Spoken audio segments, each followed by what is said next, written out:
ego isn't necessarily a bad thing, because your ego is just your sense of self-importance. So it's good to have a little sprinkle of ego, but most people don't have just a little sprinkle. They have a whole damn serving. So let's get into these 7 ego traps that cause us to operate from our ego and not our spirits. I think when we compare ourselves to others, not only are we judging them, but we're judging ourselves, because you're basing your worth on something outside of yourself. What helps me catch myself is reminding myself of 3 things. Number 1, happiness is not a one-size-fits-all. You might think you want what somebody else has, but you really just want their happiness. But you have to find your own happiness, because who's to say that what makes them happy will make you happy? Numero dos, everybody's journey and path is different.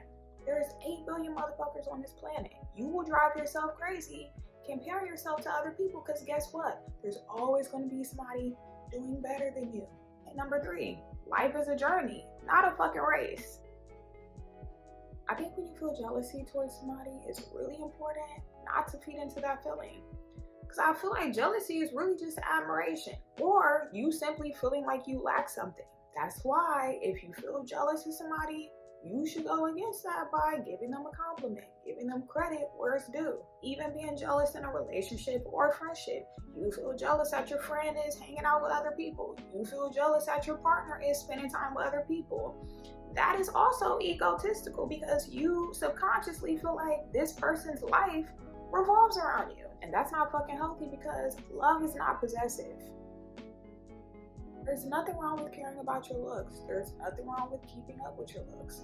But when you just rely on your looks to get you through life, that is pretty fucking sad, because guess what? If God blesses you to live an old age, all that shit is going to eventually sag and bag, and there's nothing you can do about it. It's interesting because I find that the people who are like super into their looks, they're usually not really into anything deeper or of substance. And I feel like when you get to that point, people don't look at you as a human. They just look at you as an object of desire. I'm not gonna lie, I used to want hella plastic surgery. I wanted my nose done, I wanted Botox, I wanted lip injections, I want my boobs done, I want my ass done, I wanted everything. That is because I have very low self-esteem, and I was really obsessed with my looks. I was so vain, and I didn't even realize. Now that I'm older, I realize I don't need none of that shit. I don't need to be perfect. I don't need any work done. The only work I need done is inner work. There's nothing wrong with being proud of your achievements. There's nothing wrong with being proud of a purchase you made. But when you start flexing, your identity and your self-worth comes from having those things, that is when you are falling into the trap of classism. You start looking down on people because they're in a lower class or they're in a lower tax bracket. That's how you know that you're in your ego.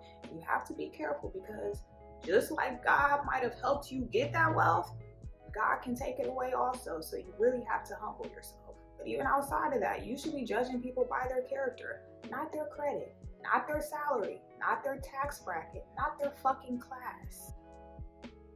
There's nothing wrong with wanting to give your best and do your best. But when you get to a point where you are always looking for a flaw, or you're always focusing on the flaw, that is a never-ending cycle, because perfectionists are never truly satisfied. It's good to critique yourself. It's good to be aware of what you need to work on. But you also have to give yourself some fucking credit. Whether you think you're superior or inferior to somebody, you're operating from your ego. Because you're thinking in terms of hierarchy instead of just reminding yourself, yo, the only one that's superior is God. God is the only one that's superior. Nobody's above me or below me. Just think about the fact that there's been trillions and trillions and trillions of humans that have existed. And there's currently billions living right now. Nobody is that important. None of us are that important. What we do with our existence is important, but each one of us individually is not that important. And last but not least, the need to be liked or praised. I think because humans are social creatures by nature, it's pretty normal to want to be accepted by your peers. But when it gets to a point where you need validation just to feel good about yourself, you are trapped in your ego. You know what they say, if you live for the praise, you will die by the criticism. And I think the best way to validate yourself is to simply ask yourself, do I like this? Am I proud of this? Fuck what everybody else thinks. But I do also feel like you should really just seek validation from God. And you seek validation from God simply by being a good person, being kind, being loving. So that is all I have for you guys.